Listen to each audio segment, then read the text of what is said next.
Bonjour à tous et bienvenue dans ce tout nouveau podcast. Je vous partage au travers de mes podcasts des retours d'expérience, de soins, d'hypnose, voilà des choses qui me semblent intéressantes et qui peuvent aussi parfois vous parler. Comme le hasard n'existe pas pour moi, d'une certaine façon, j'aborde un sujet qui peut faire résonance pour vous, ou que vous venez de traverser, ou qui vous parle, quoi qu'il en soit. C'est pour ça que j'aime à faire ces podcasts qui sont du coup à chacun, même si je vais vous parler uniquement que de quelques expériences. Je vais vous parler aujourd'hui dans ce podcast de communication animale et de stérilisation. On me consulte parfois pour faire des communications animales, pour préparer l'animal, pour réfléchir sur le fait ou pas de faire stériliser son animal. Alors ça a été une jument, ça peut être aussi un chien. En l'occurrence aujourd'hui c'était un chat. Donc à la suite de son intervention,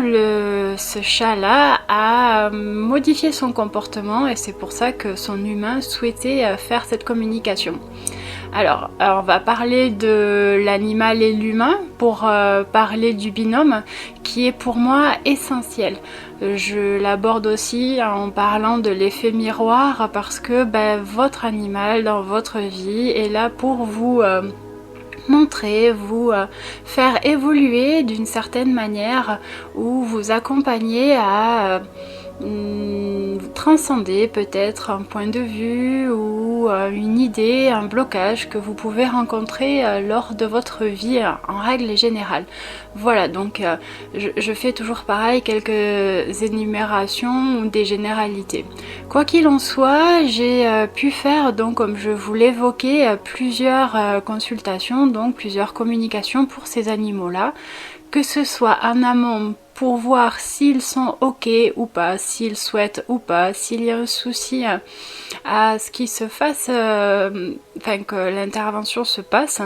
La stérilisation est généralement aussi un sujet chez l'humain qui fait remonter des mémoires, des craintes, une appréhension pour son animal. Je parle toujours pareil de ce binôme.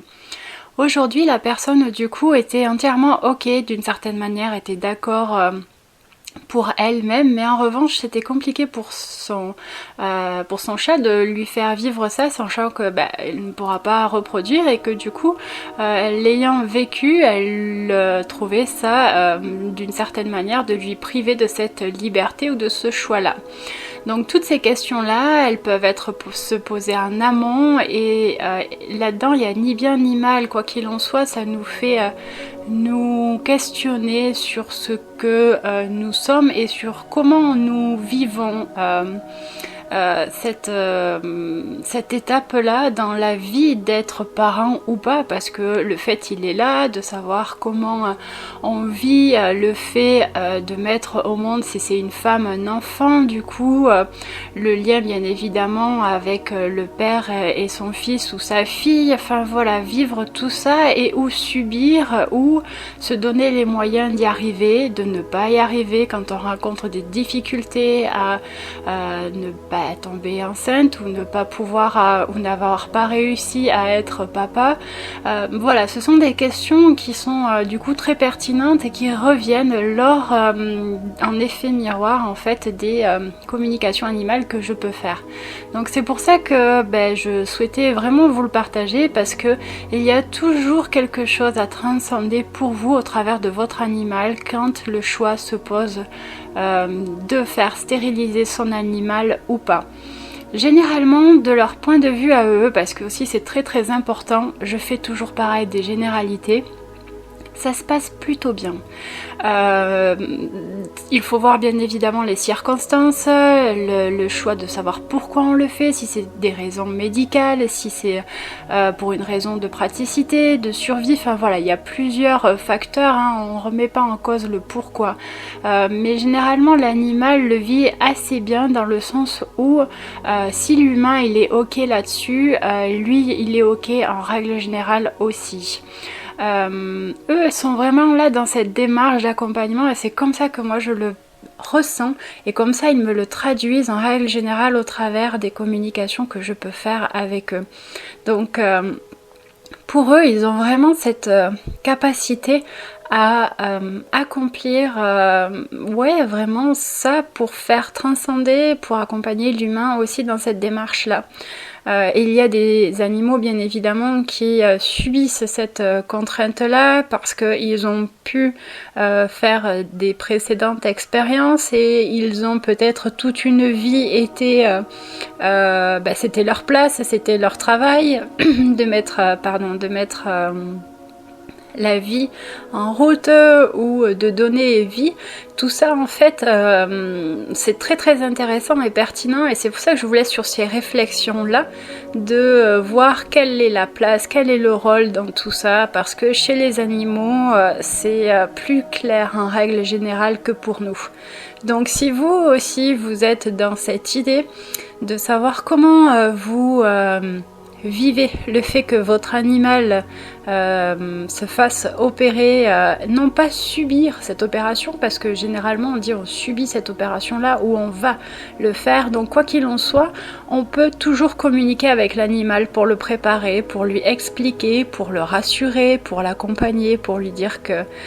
pour quelles raisons on le fait, et ça pour moi c'est la chose la plus importante que on peut donner donc à son animal quand on reçoit l'envie, le besoin de le faire pour l'accompagner au mieux dans cette transition, dans ce passage, parce que pour moi les animaux eux aussi vivent des passages comme nous l'humain, entre le fait que nous soyons enfants, que nous passons adolescents, de l'adolescent à l'âge adulte. Là en l'occurrence aujourd'hui elle me montrait ce passage d'adolescente en fait à une façon d'être un peu plus prématurément vieillie adulte en étant on va dire récemment stérilisée, mais quoi qu'il en soit, ça ne changeait en rien cette joie qu'elle pouvait ressentir au fond d'elle, qui était mise un peu de côté parce que aussi ce sont des croyances que l'on peut donner d'une certaine façon ou que l'on a et qui ont besoin d'être transmutées, mis en lumière pour se sentir mieux, parce que ça c'est la chose la plus importante. Quoi qu'il en soit, je ne fais pas ou je ne prends pas position à savoir si c'est bien ou mal de faire stériliser son animal ou non. C'est réellement pour échanger sur ce sujet parce que ça revient à moi ces jours-ci et c'est vrai que j'accompagne les animaux et les humains à passer ce passage en étant ou pas ou en voulant devenir j'ai envie de dire parents, en essayant, en y arrivant et ou malheureusement en ne pas pouvoir y arriver et subir ce problème là. Voilà pourquoi je souhaitais vous partager tout cela dans ce podcast. Si cela vous parle, n'hésitez pas à écrire ou partager ce que vous ressentez vous aussi en ce moment, ou si vous avez vécu cette expérience là au travers de votre animal.